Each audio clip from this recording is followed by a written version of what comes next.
That's right, from my weird location here in the USA as I do prepare for the last match tour, which starts on Friday, which is terrifying. I thought we should sit down and try and decide which of these superstars should be the one to dethrone Cody Rhodes of his WWE title. And of course, we've ranked them, we've tiered them, because that's just how YouTube works. You won't agree with any of them. Let me know in the comments. Let's go. So we start with number 10, and it's somewhat of a surprising one. It is one Jey Uso. And the only reason I say this is because I did read this crazy story online where somebody did some fantasy book and they were like, oh my gosh, Jey Uso could fail. But he tries to take the championship from Damian Priest and he gets all mad and he blames Cody Rhodes for some reason and he goes after Cody Rhodes' belt and he wins it. Now listen, you would have to put a hell of a lot of time and effort into that because Jey Uso absolutely would have to be the heel in that situation. And that's why I've thrown him at number 10. Because I did try and go through all the main event guys and that's his nickname. So you do have to mention it, but I don't think it would work. I don't think anybody would want to boo Jey Uso, and all due respect to him, as much as I like him, as much as he has surprised me over the last year, I still just don't think he's at that tippity top level yet, which is why the Backlash match with Damian Priest is going to be so interesting, because I think we will learn a lot. Like, I don't think you want to take the championship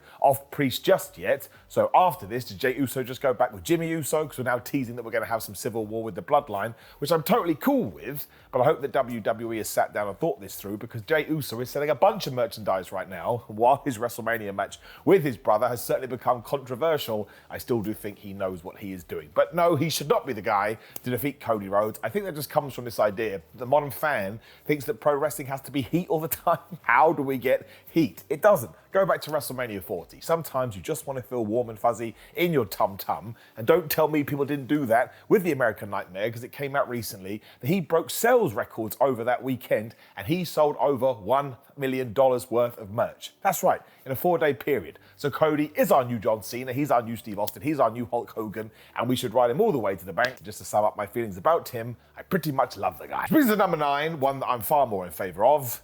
Dominic Mysterio. Now, of course, he would need his Judgment Day cronies to run in and totally screw over Cody, but this would make me laugh so much, it's a big reason why I am a fan of it, and it would annoy lots of individuals, right? Because Dominic is very good at getting heat and everybody hates him. And as of me talking to you right now, he too is a guy that is not at the main event level. I think he would probably have to win the IC belt or the United States Championship first. But at the same time, poor Jinder Mahal, he got released recently, which was very, very sad. Not really sure what happened there. But there is, I suppose, experience that we've done before, or there is evidence, I should say, where you can just put a random title on a random someone. But actually, if we could learn from that, maybe we decide, okay, come SummerSlam, for some reason, we're going to do Cody versus Dominic Mysterio, which would be totally wild. If you start putting the seeds in place now, I actually think with the condom, you may be able to do it, and who knows, maybe Rhea Ripley comes back and screws over Cody Rhodes. I am, of course, joking, we should not do that. It would be absolutely terrible. But it is another name that has been thrown into the hat, and that's why it goes in at number 9. I should probably start doing this. In terms of like my believability with this, I will give it a 2 out of 10. I mean, Dominic could be a world champion one day, but he shouldn't be the guy to defeat Cody Rhodes. So the person that defeats Cody Rhodes should then take up his mantle for a few months when Cody eventually wins it back, and then both people should benefit from being the champion, because look, I had no problem with Roman Reigns doing his part-time schedule. If you can get it, why the flub wouldn't you? But now we get to tell different kinds of narratives, because we do have champ going week to week to week. So sorry, Dom. No. And number 8 is next. Obviously, that's how this works, and it's the one and only CM Punk. Now, I do believe that Cody Rhodes and CM Punk are going to clash eventually, but I think it's going to be a long way down the line, because when it comes to Punk, when he is ready to get back in the ring, he's going to have to do everything with Seth, and he's going to have to do everything with Drew McIntyre. And Rollins, apparently, just had some major surgery that may keep him up for 6 months. Do not forget, he did fight through WrestleMania with a broken meniscus, I think, and he had to have that sorted out. So fair play to that guy. You can see why The Rock called him the MVP of the weekend. That's absolutely incredible. But if Cody still had the championship when CM Punk does get round to him, maybe this would be in 2025. So even if I had put him down quite low in this list, I actually think there may be more justification to this than we know. But I think you have to sort out the World Heavyweight Champion situation first too, because I think that CM Punk and Drew McIntyre, we're going to talk about all these people, Damian Priest and Seth Rollins, are all going to be after that belt, which means on the other side, you have to figure out who's going to go after Cody. But look, CM Punk has a mad following. Nobody would actually mind if he was the person to beat Cody. Well, some people would, but that would be intentional, and that would be the point. But no, I would have this way down the line. I would have CM Punk penciled in for Roman Reigns and Cody Rhodes come 2025, and I think it's going to be absolutely awesome. don't forget, Roman apparently is going to come back, and he too shall be involved in this Bloodline Civil War stuff. So it got a long way to wait, essentially. But again, we don't know when he's going to come back. He had his torn tricep. He certainly was very active at WrestleMania and the Raw after Mania, but then we didn't see him on the Raw after. So I don't know, man. I'm going to give it a 4 out of 10, mostly because I don't think he's going to be the guy to take the belt off Cody for the first time. But can I see it in a year or so? You know what, I flubbing can. And number 7 ties directly in because it is Drew McIntyre. Now, if I'm going to book Drew McIntyre from this point out, we get to Clash at the Castle, obviously hailing from Scotland, which is his real hometown, not Wales. He should face Damian Priest. He should win the World Heavyweight Championship. And then because that just so happens to tie into all this contract talk, apparently his deal is up in May, he should run away like CM Punk did. And given that Nick Khan came out the other day and said, hey man, the WWE is trying to work with other promotions as best we can, Drew should turn up there, Drew should turn up everywhere with the belt, and eventually CM Punk should be back on Raw going, oh my gosh, I can't believe you're doing this. So we essentially retell the summer of Punk, but we don't screw it up like we did 13 years ago, whatever it was, by having Punk come back after 2 weeks. You have to at least go for a month, I think. 6 weeks would be more beneficial. But given that I think Drew is working through a bad elbow at the moment, I think he hyperextended it, and he's talked about wanting to take more time with the family. You could give him a big chunk of time to go and do all of this. He does a couple of dates in other promotions, and then you just have this really interesting World Heavyweight Championship, which could culminate at SummerSlam when we do CM Punk versus Drew. Now, if Drew was then to lose that championship and you still want to feature him as a tippity top guy, he absolutely could jump brands or just say, Cody, I'm coming after you now. And I would have no problem to pick one out my ass. Survivor Series, doing Cody versus Drew McIntyre and Drew McIntyre winning, and then Cody winning it back at the Royal Rumble, because it just adds more credence to this brand new Drew McIntyre character that he's absolutely smashing. I do not think it matters if Cody loses his championship that soon, because of course Roman went so far in the other direction that we do need to make sure we switch it up a bit. And as long as he does get it back, it's just going to benefit every person. So he is at number 7, and looking at my list now, I probably should have switched them around a bit, but I'm going to give it a 5 out of 10. I would not mind at all if we did do this. And look, as long as Drew McIntyre is going to sign a new deal, which I believe he will do, all of 2024 and 2025, he should always be in that upper echelon. If he ever falls down to mid-card, something has gone totally wrong. Even on the UK house shows at the moment, he's being hilarious, putting his kilt back on, saying you don't deserve to have sexy Drew. So he's found his pace at the moment with this character. You cannot let it die. But no, I don't think he's going to be the guy to the throne. Number 6 is even more bizarre, because I just want to talk about Kevin Owens. Now, it does feel like Kevin Owens' first feud after WrestleMania is going to be with the Bloodline, because Solo Sikoa and Tama Tonga tried to kill him. But after that goes for a few months, I mean, I suppose we could even get to War Games and do a Bloodline Civil War. Kevin Owens and Sami Zayn join up with the old Bloodline, but I'm not necessarily sure that we need to do that. If we ever live in a world where Kevin Owens turns heel and jumps brands, or he's only on SmackDown actually, and goes after Cody, I would love that. These are one of the matches that I get excited about, because he's probably there, because I don't think he's going to be the guy to take the belt off him for the first time. But once more, when you are getting 6 months, 8 months, 12 months down the line, and you do need to make sure you keep things interesting, otherwise people will get bored. Kevin Owens versus Cody Rhodes, and just letting them talk about everything that they've done together in their past, especially if KO did go back to being a heel, I think 1, would be absolutely brilliant, and 2, and I admit I am way biased towards Owens, if he won that thing, I would be over the moon, and I consider myself a massive Cody fan, and his success brings me absolute joy. But it's just 2 wrestlers I totally believe have come into their own over the last couple of years, and I think they're 2 people that the audience really enjoys. So if you do let them do the promos, you know you can, and you make sure there's like an element of reality to it, I just think it could be so damn good that we should just do it, because I always tell you, I'm going to be dead one day, and if I do die before I see Kevin Owens versus Cody Rhodes, I'm going to be upset. So put it in the books, put it in the plans, pencil it down, then go over that with pen, and just give it to me at some point. And no, I don't think Cody should turn heel. Everyone's now going, oh, he'd be much better as a heel. He just sold $1 million worth of merchandise. Push him as the baddest babyface ever. And sure, if all of a sudden we do feel like we have to switch, then switch it. Learn from the Roman Reigns situation. But Kevin Owens comes in at 6, and mostly because I want it, I will give it a 6 out of 10 on the believability meter. But once again, just to repeat myself, likely not going to be the first guy. Someone who could be the first guy, though, because they have a better shout than anyone, is it at number 5, is AJ Styles. Now, the only reason I think there is a chance is because we just talked about it, right? If you only gave Cody a 1-month reign, look, you would piss a lot of people off, and I'm not saying that you should do it, but there would be an argument for it, because it just tells everyone, oh, hey, don't forget, not everybody has to go on 1,316 championship reigns. You just don't need to do that.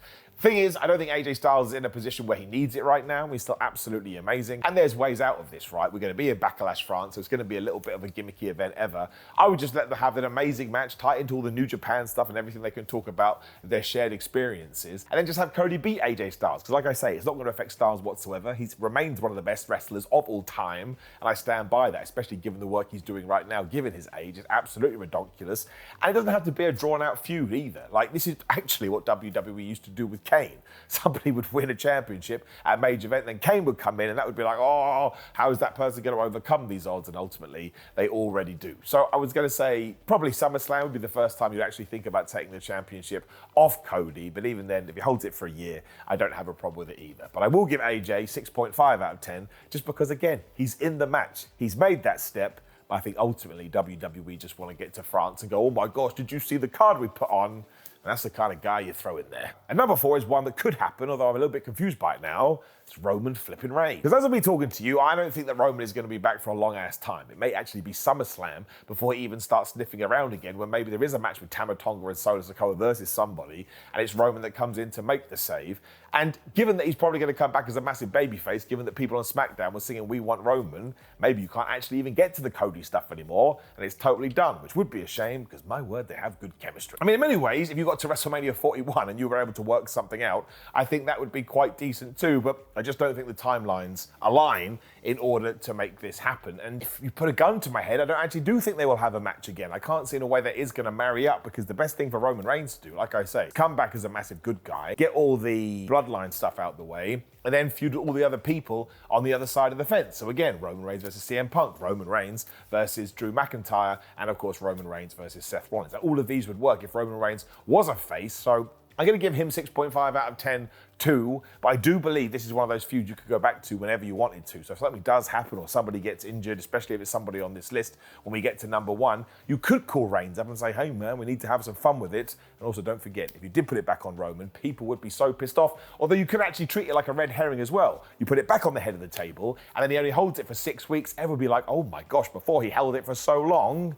I'd actually do that now. Not going to happen. Moving on to number 3 is another guy that I don't think actually is going to be able to get into the mix just because he is injured. We mentioned it. It's Seth frickin' Rollins. I mean, just go and watch that clip that is doing the rounds when he gets into the WrestleMania ring and gets Superman punched right Roman on the Sunday. His leg is totally boned. But there was a storyline out there for a while, which I'm glad did not happen at WrestleMania. But I was fine if we wanted to do it afterwards, which is when, you know, Seth would have been like, Cody, you never have thanked me. You never gave me my plaudits, and you talked about everybody else. Because don't forget, Cody waited a couple of weeks before he did say thank you to Seth Rollins. And I actually think they were probably waiting to find out what the severity of Seth's injury was and how long the recovery time would be. And it sounds like it's going to be a while, so he did come out on Raw or SmackDown, whichever show it was, and Cody said, thank you, Seth. Probably drawing a line under it, which is a massive shame, because done right, a Seth Rollins heel turn, like I say, you had to pull the trigger at the correct time, would have been awesome, and you absolutely could have had him beat Cody Rhodes, because then Seth could be like, hey man, I got my win back, I'm now 3-1, or whatever their series is, but you don't leave it on Seth for long, and you make sure Cody wins it back at SummerSlam. That is the key here. Cody can absolutely lose that belt, as long as you know within 6, 8, 12 weeks, he's getting it back again, and then we can just go on the roller coaster, because there's no point just doing infinitely long title reign, it gets super duper boring. However, people, especially like John Cena, come back super quick, so I'm going to give this a 7 out of 10. And look, done right and tying it in, although we kind of sort of murdered the what was now, but there's still a way to do it. I think it would be brilliant. Although saying that, I'd rather have Seth Rollins versus Roman Reigns, because we've left that feud on the table now too. It's one of the reasons WWE is so interesting right now. And in at number 2 is The Rock. Now, if I thought The Rock was coming back before the end of 2024, I would slam him at number 1. But given everything he said on his Instagram, I think it will be The Rock versus Cody Rhodes at WrestleMania 41. I think we'll hold this off for a year. And I think The Rock also knows he's not 100% sure if Cody will still be the champion, because he said, whether you're champion or not, I'm coming back after you. It's probably why he's focusing on the people's belt as well, because maybe we can utilize that. And I'm sure that WWE probably does have a plan, but plans change all of the time. But crazy as it would be, and I'm not sure that I'm hugely behind this, but I also get it from the other side of the fence. If The Rock were to win that, as long as you know you have a rematch coming super duper soon, I would be cool with it. Now, somebody said that Roman Reigns should screw over Cody Rhodes, and that would give it to The Rock, and The Rock and Roman can have their match. I would do it the other way around. I would have it so it is Cody versus The Rock. It was Roman that accidentally screws The Rock, and then at WrestleMania 42, you can do The Rock versus Roman Reigns, and The Rock is done, and go into the Hall of Fame and draw a line under what would be an incredible end to that career as the final boss. But it's The Rock at the end of the day, and if The Rock turns up at any point and says, hey, I want to be WWE champion, I want to beat Cody Rhodes, Rhodes. It could happen on Raw, it could happen on SmackDown, it could happen on Money in the Bank, it could happen on a SummerSlam, a Survivor Series, an Armageddon, if that ever returns. You just don't know. So I think he always has to be in the top 2. I still think there's, high percentages just because so much wrestling is going to happen before we do see him again. But I'm still going to whack a big old 8 out of 10 on it. Because look, when you're Dwayne Johnson, you do call the shots. He may go up one day and decide who wants to be the guy. And in number 1, you've already predicted it, it's the one and only Gunther. And it really should be Gunther that does this. WWE has announced that he's coming back to Raw on Monday, so there's every chance he's not even going to be going after the SmackDown belt, because I'm pretty sure Cody is going over there. But we do have this draft. Now, it's why I like the fact we're doing AJ Styles at Backlash, because if there is a way to hold this off to SummerSlam and pitch Gunther as this unstoppable monster and basically do what the WWF did back in the 80s, you can absolutely get to the hottest event of the summer in July or August or wherever it is and have Gunther win. You really, really could. And he could even hold it through to the rest of the year when Cody wins it back at the Royal Rumble, because Gunther is credible. Gunther just had the best, or one of the best, Intercontinental title reigns ever, and he brought prominence back to that belt. And I think having a different kind of heel champion, even if it's only for a little while, is just going to stir up some of the fans in a way where you want to see Cody win that belt back. Now, you're going to have to execute this perfectly, otherwise people are going to be up in arms and they are going to yell at you. But I really do think you could kind of do what we did with Cody Rhodes and Brock Lesnar that happened in 2023. You could eke out that long, so they have a series of 3 matches, and you get to the big blow-off. Cody wins his belt back, and you move right into the stuff with The Rock that's going to be happening in early 2025. Gunther would benefit from this. He's so damn good during these, it doesn't matter that he would lose. You could beat him clean 1, 2, 3, basically what we did with Sami Zayn, but nobody thinks any less of him, to the point if he did come back on Raw and say, I want a World Championship match, you wouldn't even get me going, but you lost your last fight, it doesn't make any sense. I'd just be like, 2, right? Because that's what sports are like, right? Sometimes you win and sometimes you lose. So I'm going to throw a whopping 9 out of 10 on this, and I think this should become a feud that lasts for a long time. And Cody is always reminding us, oh my God, that Gunther, he whooped my ass so bad. And again, in 2025 or 2026,